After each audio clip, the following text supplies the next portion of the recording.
He'll take care of you. If you can find a seat, be great. If you like to stand, that's fine too. My name is Jim Kempton. I'm the executive director here at the California Surf Museum. I want to welcome you all here tonight. So thank you for coming. You know, it's funny, we were worried that we didn't know how many chairs to do, and I said, we better fill the place up because you never know, even though we haven't got that many people signed up yet. And sure enough, we're complete full house and people standing, so thank you all for coming. We've got a really amazing show tonight, but I wanted to ask first, just for the audience, how many of you out there are members? So now I'm not going to have anything to say. So for the 2 or 3 of you out there that aren't members, if you like what we're doing tonight, consider becoming a member. These are what we put on as part of our mission for the California Surf Museum to help protect and preserve and enhance the surf culture. And if you are a member now, please attend, please contribute, please look at how you can help us, because all of you are what make this what it is, and we really appreciate you being here. Tonight we've got an exceptional show that just happens to be something that we have had here on loan from a gentleman named Dale Smith, who has this surfboard right here, the Duke Kahanamoku surfboard. It is the surfboard that you are going to hear about tonight, where he saved 8 people and changed the direction of lifeguarding from then on in the California coast. And here tonight to tell us about that and the rest of this story is a distinguished historian and fine gentleman. And so I'd like you all to welcome Paul Burnett.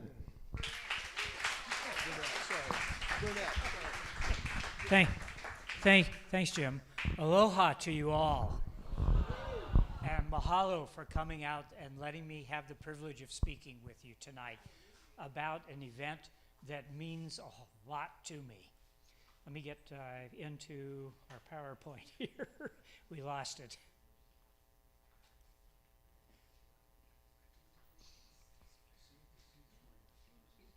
And, okay.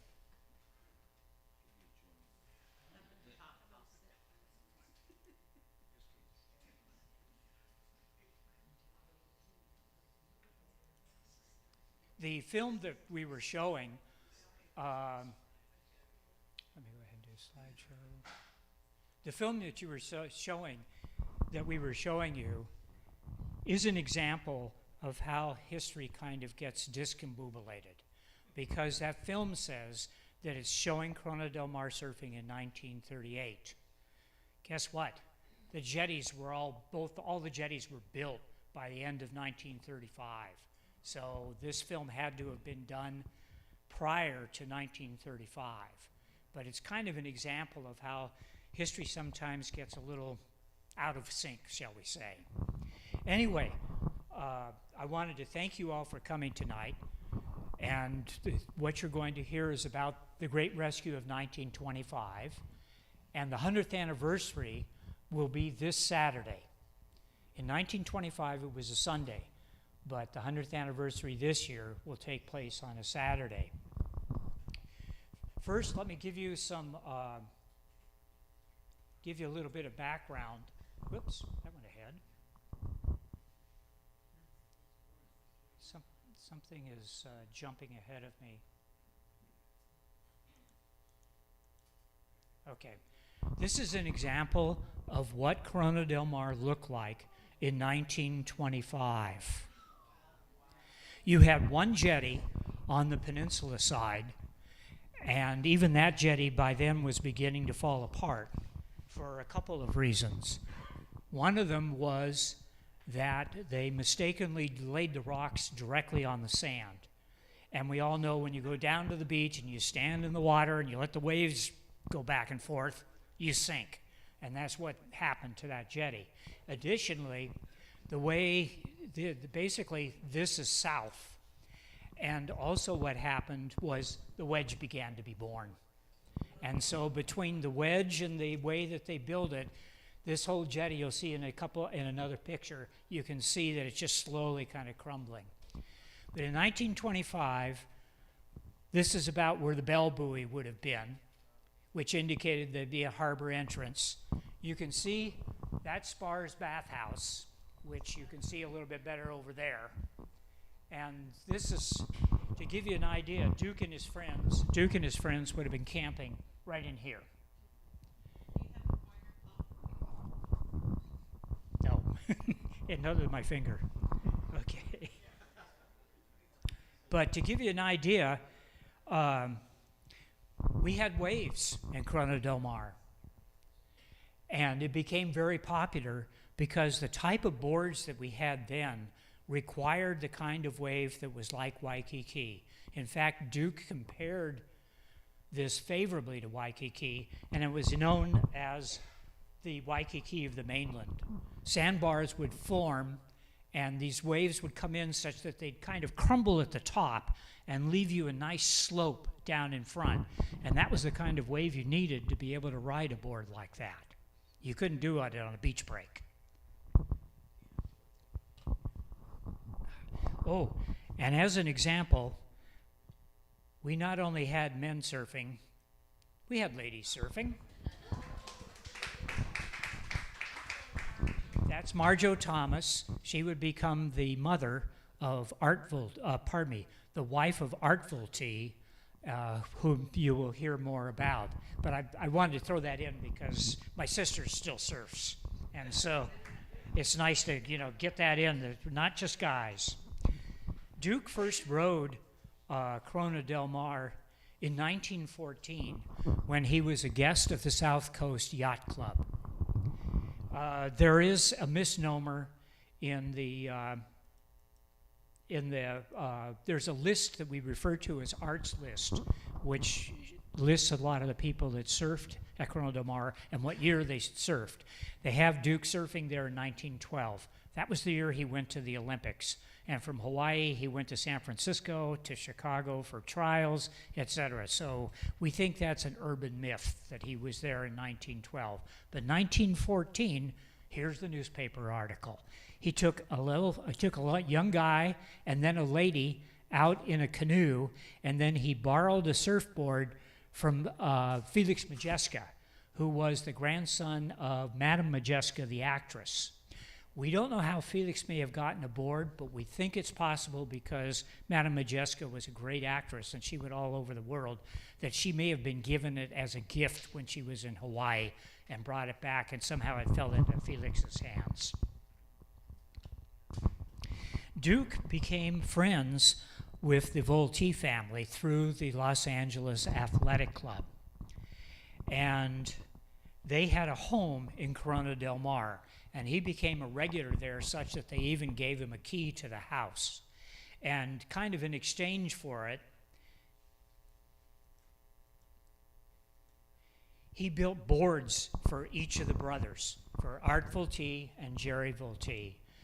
As you can see, it's like a V with wings, and that is a nod to Jerry Vulte because Jerry was a nautical engineer. And so you kind of get the winged V for Vulte, and then the wings. And then here's a picture of Jerry with his board. He's the third from the left. And that was a very, very long board, although you can see the first board on the left is much longer. The fellow with the bathing cap, two over from Jerry, that's Tom Blake. This will figure in 3 years from now when we celebrate the 100th anniversary of the Pacific Coast Surf Riding Championships, because that's when this is taken. Oh, I was going to get into that at the end, but my wife, the researcher, is getting ahead of me. What is so fantastic is you have the trophy that was given to Tom Blake for winning that contest. He donated it back to become a perpetual trophy. And then it's hard to read the engraving now, but for several years, the championships, the person who won it, their name was engraved on it. The last time we saw that trophy is in a picture in Sano in the early 40s, before right in the wartime, and then it disappeared. but it's ended up here, and that is so fantastic. Okay.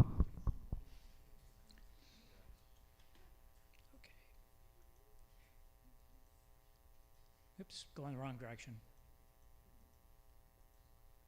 This gives you an idea of Spar's bathhouse and the lifeguard station up on the bluff.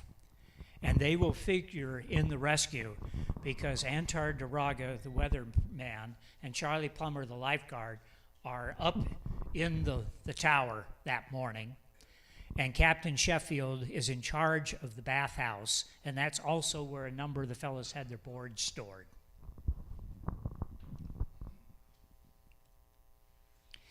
In fact, I should mention that Duke actually became a local because he was at Corona del Mar so much. And that figures into the Great Rescue because one of the reasons we're working to have a plaque made and to honor the rescue is the fact that we consider Duke to be like a Newport Beach guy because he was there like so much. That morning, Duke and a number of his friends were camped on the beach. He later described the waves that morning as big green walls of water were sliding in from the horizon, building up to barn-like heights, then curling and crashing on the shore. Only a porpoise, a shark, or sea lion had any right to be out there.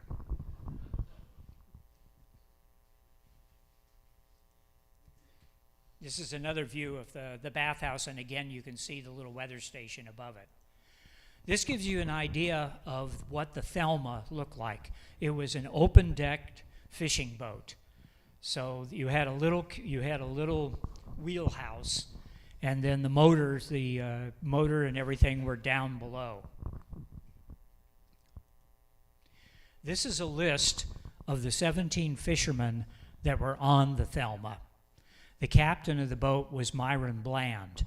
What happens was that Antar Duraga had set warning flags up, warning people that the entrance to the harbor was dangerous. But unfortunately, what had happened for the Thelma was almost as soon as she left the dock, she had engine trouble. And Bland was forced to go down below and work on the engine. And so in doing that, he missed the fellows that he had, where one of the fishermen was steering the boat. And so Bland missed the flags that Duraga had put up, trying to warn him that it was dangerous to try and go out through the harbor mouth. What happened was the engine died, and there was no power to steer the boat. The first wave smashed the glass cover of the engine room and washed 15 of the men overboard. Bland and another fellow. Bland was still stuck down below in the engine room, and one other fellow was stuck in the rigging on the boat. The second wave washed the other two overboard, and then there were more waves that hit the Thelma. 3 more waves hit the Thelma, and it literally just rolled over and over until it finally came to rest on a sandbar.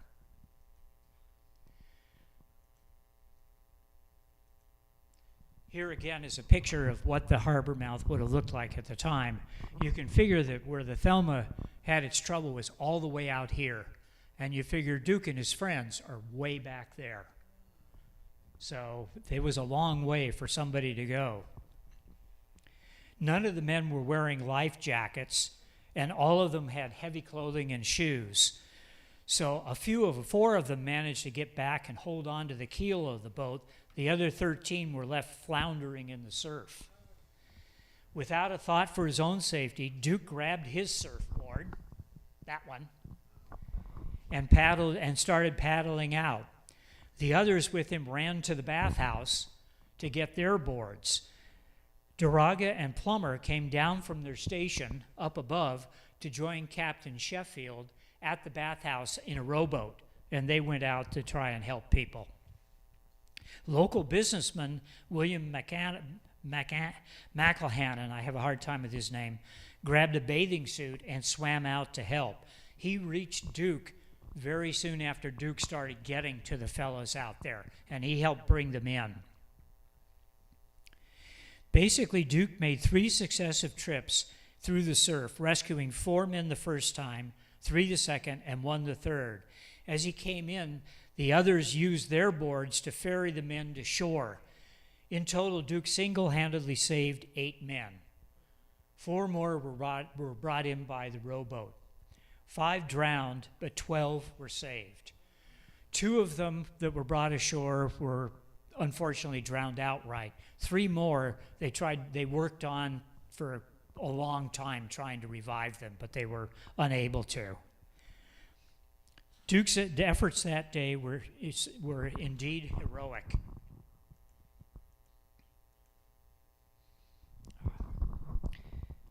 He had to position his board sideways to the waves and then try and put the men on there and then try and control the board and get it toward the other guys that then grabbed them and brought them closer into shore.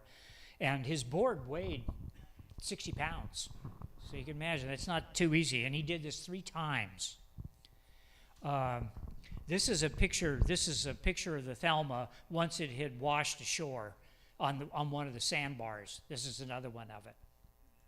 And this one shows the Thelma and the Spar's bathhouse. You can see the Spar bathhouse there, and there's the Thelma out there. And the reason this looks so interesting was they'd taken the rocks up there and dressed them up to look like a ship for a movie. The Long Beach Press-Telegram and the LA Times both praised Duke and the others in the newspapers the next day.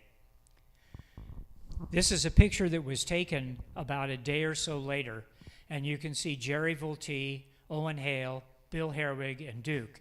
What's interesting about the photo is that they all look like they're the same height. But in reality, Duke is considerably taller than the rest of them. This then was a picture that was also taken a few days later, and it's a recreation of the rescue. But what you have is you've got Duke on the left. The person playing the guy being rescued is Owen Hale, and Bill Herwig is the one on the right. The surfboard, if you look at it, you can just make out the MA on it. So it's actually that board that was used for the photo. Okay. Newport Police Chief Porter expressed the belief that at least 8 or 10 more would have drowned had not Kahanamoku been ready with immediate assistance. The Duke's performance was the most superhuman rescue act and finest display of surfboard riding that has ever been seen in the world, I believe. Years later, in a front-page story about Duke, Times reporter Dial Torgerson wrote, "His role on the beach that day was more dramatic than the roles he played in 4 decades of intermittent bit-part acting in Hollywood films. For one thing, that day, he was the star." In September of 1925, Duke was honored by the Hawaiian Society of Los Angeles and was presented this medal, the medal you can see him wearing on his chest, by them for the rescue. And in December of that year, he and Jerry Voltee and Owen Hale were all awarded gold wristwatches by the Los Angeles Athletic Club because each of them were members. You can see that the swimsuits they're wearing has the logo of the LA Athletic Club on it, and you can kind of make out the wristwatch on Owen's hand. The wristwatch that Jerry received would play a role later. In 1938, he and his wife were killed in a small plane crash in Arizona, and it was that watch that he was wearing that was used to identify him. So, and in fact, the wreckage of the plane is still there. You can actually hike to go to it. It's kind of remote from what I understand. And there's a natural arch nearby that's actually been named Voltee Arch in honor of Jerry.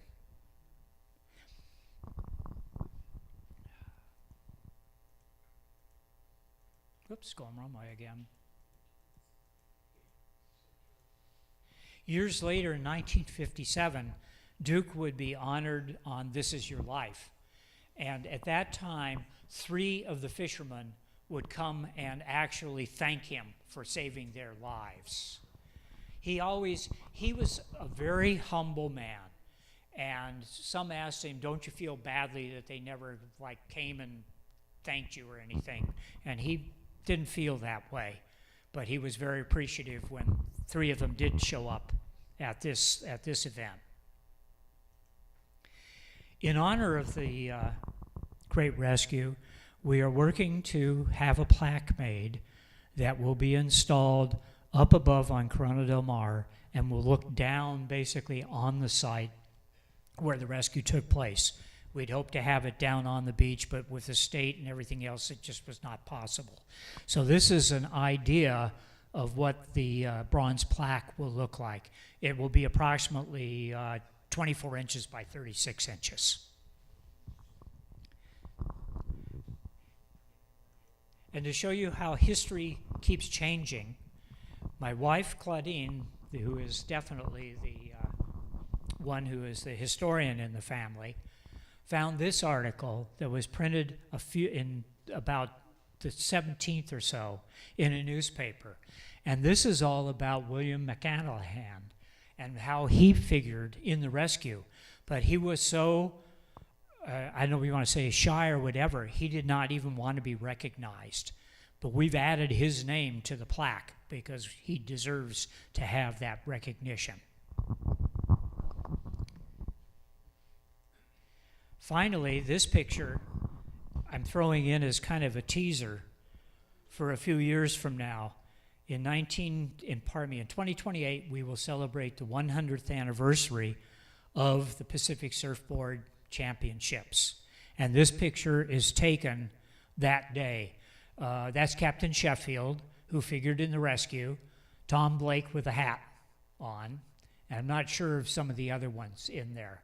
And it's a really great story about how Tom Blake won that contest. And I hope that I will be able to give that talk in 2028, and I hope that you will be able to come and see it and listen to it. Thank you for, oh, I do have it on here. There we go. Mahalo nui loa for your kind attention. And as an old surfer who suffers from a lot of skin cancer, this is my personal motto. You can always take a surfer out of the ocean. You can never take the ocean out of a surfer. Thank you. If anyone has any questions, I'll be happy to try and answer them. Tell them about Voltee and the aircraft company that you formed that became Lockheed. Jerry Voltee formed Voltee Aviation, and he died in 1938, but Voltee Aviation went on. They produced a number of aircraft for World War II, and then, as Claudine said, they got blended into Lockheed later on.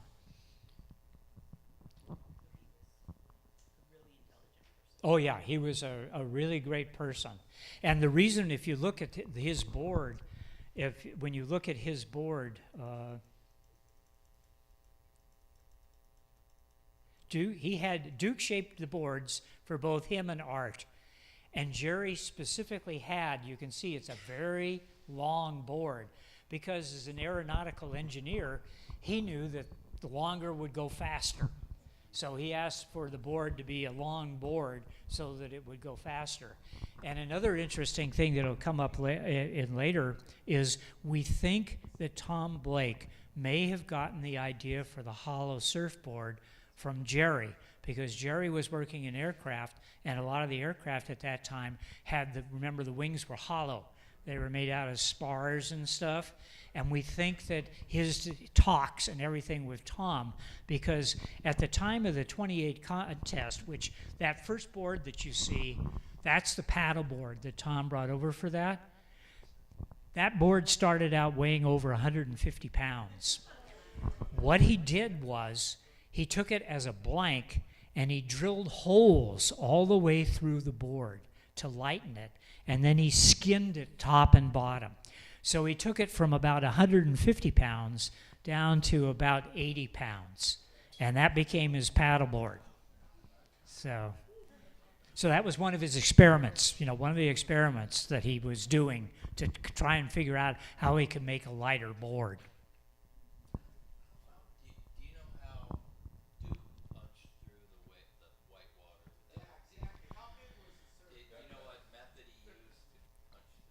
We don't know. He didn't really tell us, except.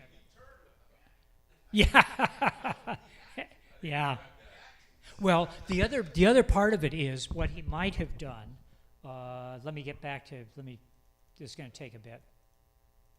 Yeah.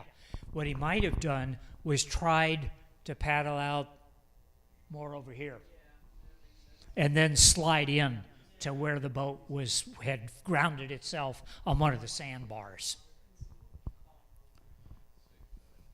Yes, sir.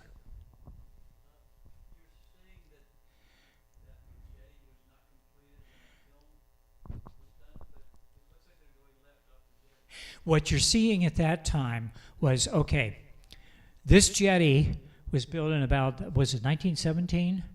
And they redo it in about 1926, 27. They redo this and they build a concrete jetty on that side, and that's what you're seeing in the film, is that concrete jetty, which is still there. Later on, they take and extend the concrete jetty with regular rock jetties, and that's now all the way out here. But as I said, it can't be 1938 because the jetties were all completed before that.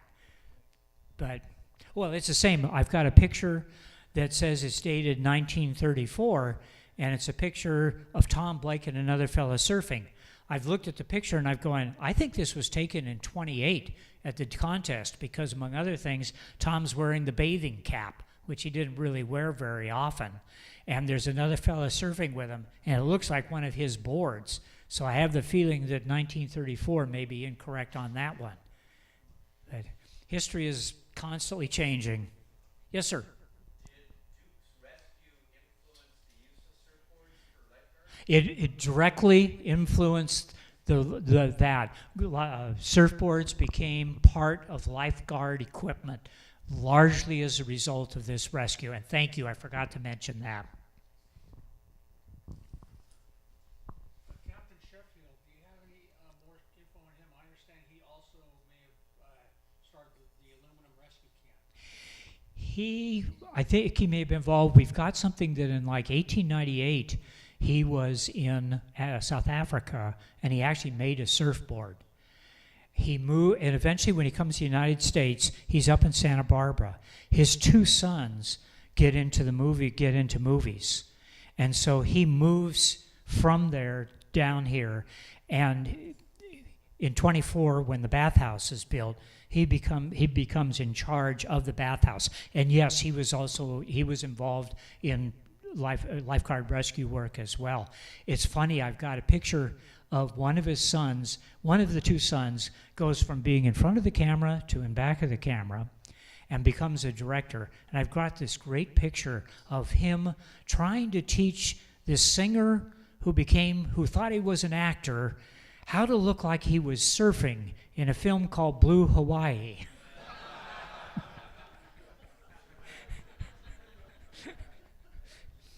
Are there any other questions? Please. I was curious if you knew the title of the film that was being filmed there with the big masts that were staged. I think it was Mutiny on the Bounty. Yeah, we think Klein actually thinks it was Mutiny on the Bounty.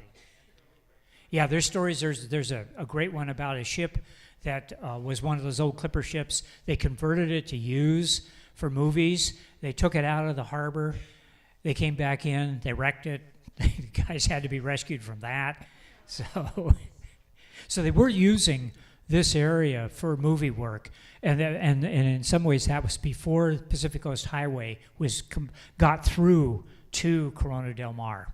Once that got through, a lot more people could come to Corona. Before then, the only way you could get to Corona del Mar was you either had to go from a boat over at the Balboa Pavilion, or you had to come all the way from Santa Ana through the Irvine Ranch on a ramshackle ranch road to get there. Nevertheless, there are a number, you can see them in this picture, there are a number of homes here.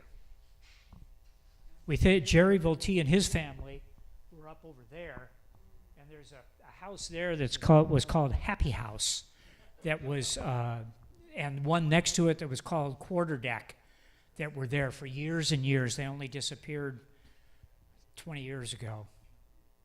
But people did build there, even though it was very difficult to get materials there. Because I said, you either got them there by boat from the Balboa Pavilion, or you had to come through the Irvine Ranch.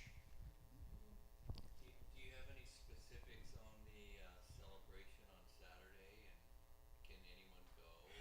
It's pretty much sold out, and to be honest, it's at the Sherman Library and Gardens, and the asking price has been $40 for members and $50 for non-members, which kind of me, since I don't ask for anything to do a talk, but it's sold out. So, but that's this Saturday. It's going to be up there. You could still check online by going to Sherman look up Sherman Library and Gardens and see if they still are offering tickets or if they've closed it out. Anyone else, please?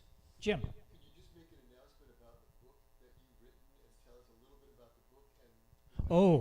And This all got started because Claudine was asked to she's a retired librarian and has written extensively about Southern California history. She's got about more than 15 books to her name. And so it was a company came to her and asked her if she would write a book. And so she said, why don't we write a book about surfing? And so she started researching Newport Beach, Corona del Mar, and we found out there was all this stuff that had happened there, but because the jetties have been there for so long, nobody is alive who knows about it anymore. So anyway, it's called Surfing Newport Beach, The Glory Days of Corona del Mar. And we brought a number of books if anyone would like to buy them. And all the money is going to the museum. And I will sign any of them that you buy.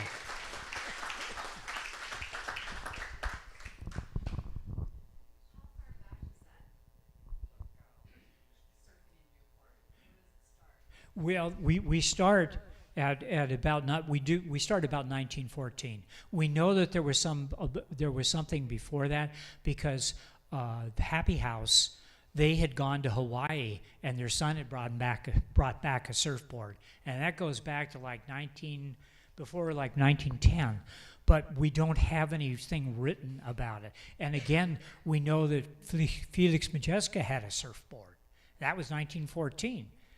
And so we keep finding things like, as I said. It goes all the way back to the Native Americans who first paddled their canoes over to Catalina. That's true. Yeah. As an interesting side note, if you'll bear with me, this was actually the river mouth for the Santa Ana River. And the Santa Ana River, what they ended up doing in 1921, they built what they call Bitter Point Dam, which is up along Pacific Coast Highway, in order to force the river over to go out what we call now today river jetties. If you look at river jetties today, you'll see a couple rock jetties there, which are almost lost. But those were the original jetties that were built when they worked to get the river to no longer come into the bay. And that's what began the demise of Corona del Mar, was because a lot of the sand that was coming was actually coming because the river was coming into the bay and then going out through the river mouth. Yeah, river jetties is way up that way. I'm sorry, I didn't bring a picture of that I could show you. It's funny, if any of you are if you know Newport Beach, when you go north on Pacific Coast Highway and you're kind of coming around toward where Frog House is, but you go around a curve where Cappy's, the little restaurant, is, and you'll see water. That's where the river used to come around and then go out through. But just before you get there, you'll actually go over a little bit of a bump in the road. That's the remains of the Bitter Point Dam. Yeah.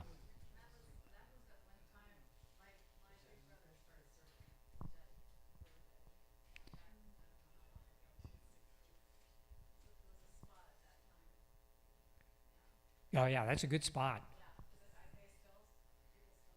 Oh gosh, yeah. Oh yeah, River Jetties is very popular. Yeah. Did you grow up in Orange County? I grew up in Manhattan Beach. I started surfing at 8th Street in Manhattan Beach in 1960. So, and it was funny because my first board was a Greg Knoll. My second board was a Dave Sweet. And I just recently had the honor of working with Greg Sweet, Dave's son, who was burned out in the Palisades fire, and was working with him to get him a new surfboard and the other stuff so he could go out and go surfing again, because the house that he had inherited from his father burned down as part of the Palisades fire. Tell them, Paul, you own a surf shop. I'm co-owner of Surfside Sports. We're up in Newport Beach, Costa Mesa, and we serve surfing, snowboarding, and skateboarding. So,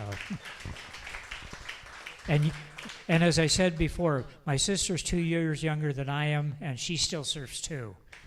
So, Dale?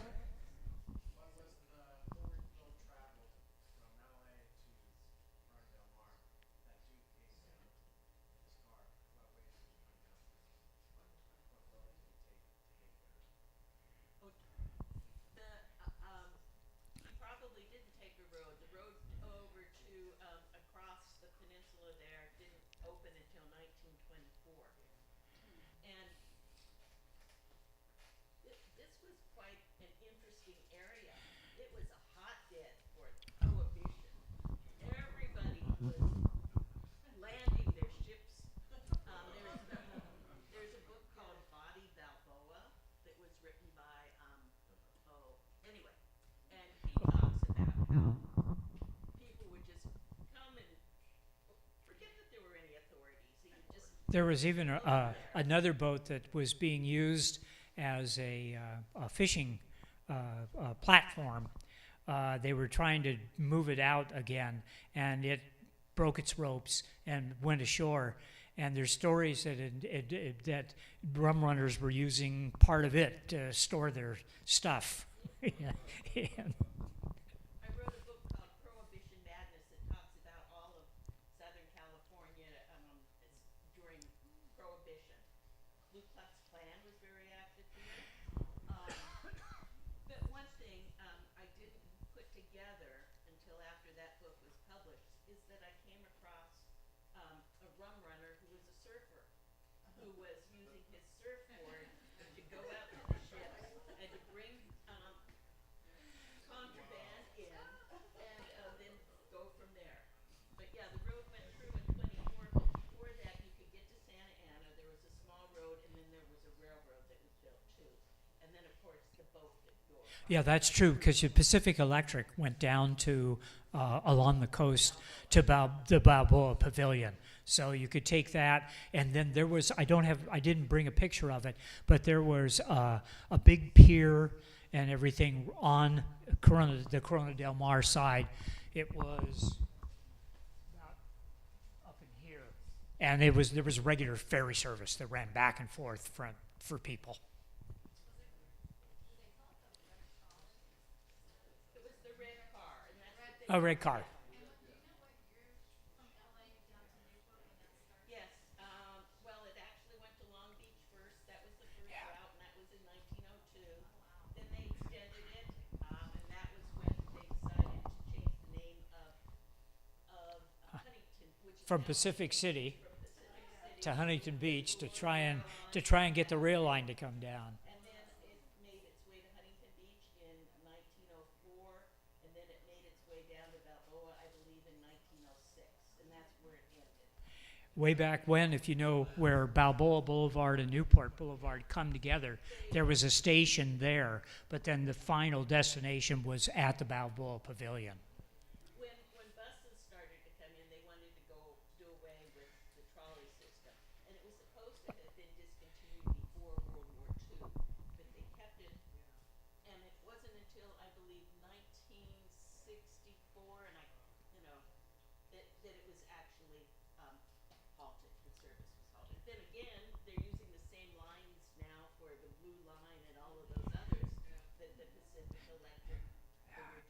you've got that spot off of the cliffs at Huntington that is sometimes referred to as trolley cars.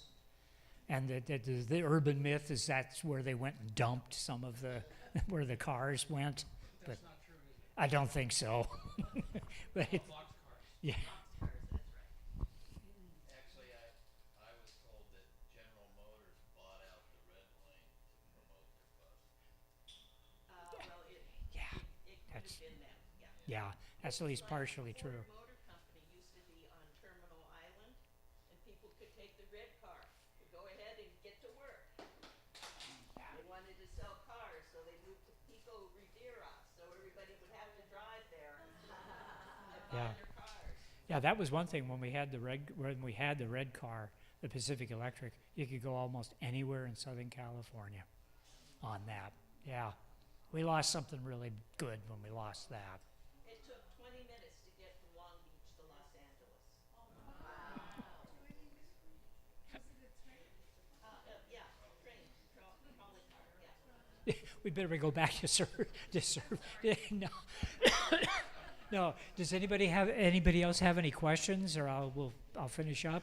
Yes, sir. You said you grew up in Manhattan Beach. Did you go to Maricosta? No, my friends did. What? My sisters went to aviation. My brother went to Sarah. Did you know my uncle? Vladimir Gamey, No, sorry. Lake County lifeguards, No, sorry. head of the Baywatch for 40 years. Oh, the old Baywatch. Yeah. You knew who all went to Maricosta, though. Hmm?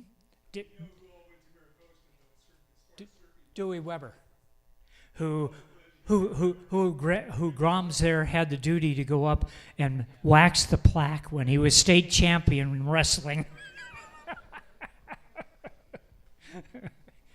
But yeah, a lot of good people went to Maricosta.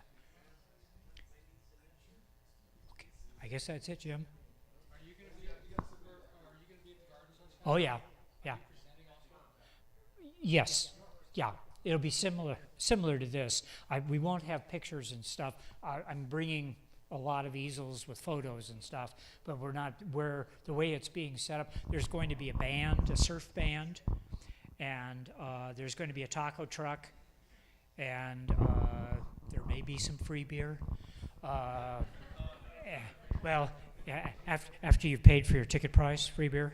But tell them why you can't be in their reception room, what's there instead? Oh, this is a crack up. Normally we would hold it in this reception room where we give our talks. The carnivorous plant exhibit is in there. So if anybody misbehaves, we know where they're going to be put. Yes, sir. If anybody has not had a chance to see the trophy from 1928 Oh, yeah. it's in this case right here. You know, one of the curious things about the trophy is originally it was just the silver cup, and then it got mounted on that wood base. What that wood base most reminds me of is like a bell, and I think that's kind of in honor of the fact that the contest originally had to do with paddling out around the bell buoy, and so I think when they put it on the wood, somebody said, "Well, let's make this shape for it." But that is so fantastic. Well, the two, we have Dale's board. We have the board that Duke used for the rescue. And that's fantastic. And that trophy, in terms of surfing contests and stuff on the mainland, there you go. There's the first contests that were ever held on the mainland. And there's the names of the Preston Pete Peterson. I think Lauren Harrison's on there. Keller Watson. Tom Blake, of course. You've got a number of people on there that are our ancestors, as I like to refer to them.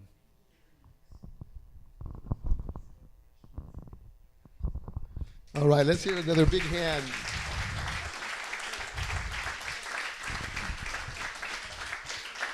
Great job. Really, really appreciate it. Only because we have another one of these coming up soon, and it's called Big Wave Guardians, about the lifeguards on the North Shore. And it has in it a little piece about when Duke on This Is Your Life came on, and the the three men that came up and talked to him, and they were thanking him, and they said, 30 years ago you saved my life. And Duke looked at him and said, so they said, we just want to thank you. And Duke looked at him and said, 30 years is a long time.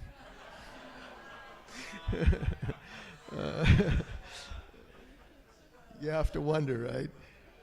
But anyway, if you like the idea of brilliant lifeguarding like Duke did, it's a whole group of people who have done that on the North Shore for the last 40 years, and it's a fun show. So hope you'll come and see that as well.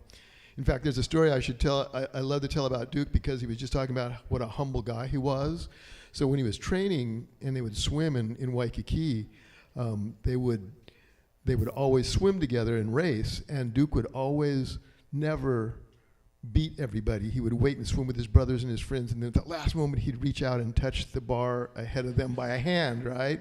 Because in Hawaii it was just not cool to like claim and the way Brazilians and others do, and so he never really knew how fast he was because he was always swimming with his friends, and they'd swim hard and fast, but they never really knew how fast he could be. So when they had the Olympic trials, they had them in Waikiki, and his coach took him aside and said, now Duke, the Howley boys are coming over here, and they are not your friends and your brothers.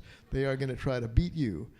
And so Duke said, well, what do you want me to do? And he said, I just want you to close your eyes, and I want you to swim as fast as you can.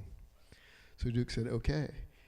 And he broke the 100-yard record by 4 seconds, which even then records were were broken by hundredths of a second. Now they're by thousandths of a second. But they had to bring the stopwatches in. Nobody believed it.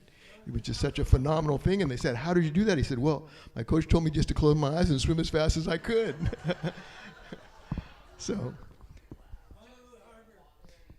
That record was done In the Honolulu Harbor. Yeah, absolutely. Fabulous time. So the book is back there. I'm sure that Paul will sign it for you. The trophy is back here, and all along here we have pictures of all of this, of Duke and of the slides you've been seeing. And we really want to thank again Dale Smith back there for the loan of the board and for all of this work here. Really appreciate it. These are the people that really keep this museum alive. And his wife. Okay. Well, thank you all for coming. It's really been fabulous. We really appreciate you all. And grab a book, enjoy the pictures, and we'll see you next time. Thank you so much.